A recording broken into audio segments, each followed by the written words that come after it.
సినీ నటి కల్పిక గణేష్ గత కొన్ని రోజులుగా వివాదాలతో వార్తల్లో నిలుస్తున్న విషయం అయితే తెలిసిందే. ఆమె ఎక్కడికి వెళ్ళినా హంగామా సృష్టిస్తూ వివాదాలకు కేంద్ర బిందువుగా మారుతుంది. తాజాగా ఆమె తండ్రి గణేష్ గచ్చిబౌలి పోలీస్ స్టేషన్ లో ఫిర్యాదు చేశారు. కల్పిక గతంలో 2 సార్లు ఆత్మహత్య ప్రయత్నాలు చేసిందని, మానసిక స్థితి బాగోలేదని, డిప్రెషన్ తో బాధపడుతుందని ఫిర్యాదులో పేర్కొన్నారు. 2 సంవత్సరాలుగా మందులు వాడడం మానేసిందని, తరచూ అందరితో గొడవలు పడుతూ కుటుంబ సభ్యులకు ప్రమాదంగా మారుతుందన్నారు. ఆమెకు వైద్య సహాయం అవసరమని, కుటుంబ భద్రత దృష్ట్యా చర్యలు తీసుకోవాలని కోరారు. జులై సీతమ్మ వాకిట్లో సినిమాల చెట్టు, యశోద హిట్ చిత్రాలతో మంచి గుర్తింపు తెచ్చుకున్న నటి కల్పిక గణేష్ ఇటీవల తరచూ వార్తల్లోకి ఎక్కుతున్న విషయం అయితే తెలిసిందే. గతంలో ప్రిజం పబ్ లో ఆమె ప్రవర్తించిన తీరు కేసుల వరకు వెళ్ళింది. పబ్ సిబ్బందిపై దుర్భాషలు వాడుతూ ఆమె చేసిన రాద్ధాంతం సోషల్ మీడియాలో ఫుల్ వైరల్ అయింది. పోలీసులు ఎదుటే ఆమె రెచ్చిపోతూ నానా హంగామా చేసింది. ఆ వ్యవహారంలో పబ్ సిబ్బంది ఫిర్యాదుల మేరకు పోలీసులు కల్పికపై కేసు కూడా నమోదు చేశారు. అయితే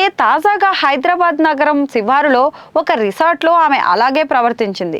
రిసార్ట్ మేనేజర్ తో పాటు సిబ్బంది పైన కానీ బూతులు తిడుతూ రచ్చరచ్చ చేసింది. అసలు ఆమె ఎందుకు అలా ప్రవర్తించిందో తెలియక అక్కడున్న వారంతా నోరెళ్లబెట్టుకుంటూ చూస్తూ ఉండిపోయారు. అయితే రిసార్ట్ సిబ్బంది తనను డ్రగ్ అడిక్ట్ అంటూ తిట్టారని, సిగరెట్ కావాలని అడిగితే పట్టించుకోలేదని ఆమె చెప్పుకొచ్చింది. తాను ప్రశాంతత కోసం అక్కడికి వెళితే మనశ్శాంతి లేకుండా చేశారని మండిపడుతూ అక్కడి వీడియోలను ఇన్స్టాగ్రామ్ లో పోస్ట్ చేసింది. అయితే ఆమె ప్రవర్తన చూసిన నెటిజన్లు నీకు పిచ్చి పట్టినట్లుంది, మంచి డాక్టర్ కి చూపించుకుంటూ కామెంట్ల వర్షం కురిపించారు. ఇటీవల కల్పిక గణేష్ ప్రవర్తన చూసిన వారంతా ఆమె మానసిక ఆరోగ్యంపై అనుమానాలు వ్యక్తం చేస్తున్నారు. తాజాగా దానికి ఊతమిస్తూ ఆమె తండ్రి సంగవార్ గణేష్ తాజాగా పోలీసులకు ఫిర్యాదు చేయడం కలకలం రేపుతోంది. తన కుమార్తెకి మెంటల్ డిజార్డర్ ఉందని, ఆమె వల్ల కుటుంబ సభ్యులకు ప్రజలకు ప్రమాదం ఉందని పోలీసులకు ఇచ్చిన ఫిర్యాదులో పేర్కొన్నారు. ఇప్పటికే ఆమె ఆత్మహత్యకు 2 సార్లు ప్రయత్నించిందని, రీహాబిటేషన్ సెంటర్ లో చేర్పిస్తే అక్కడ ఉండకుండా తిరిగి వచ్చేసిందని తెలిపారు. తన కూతుర్ని తిరిగి రీహాబిటేషన్ సెంటర్ కి తరలించేలా చర్యలు తీసుకోవాలని ఆయన పోలీసులకు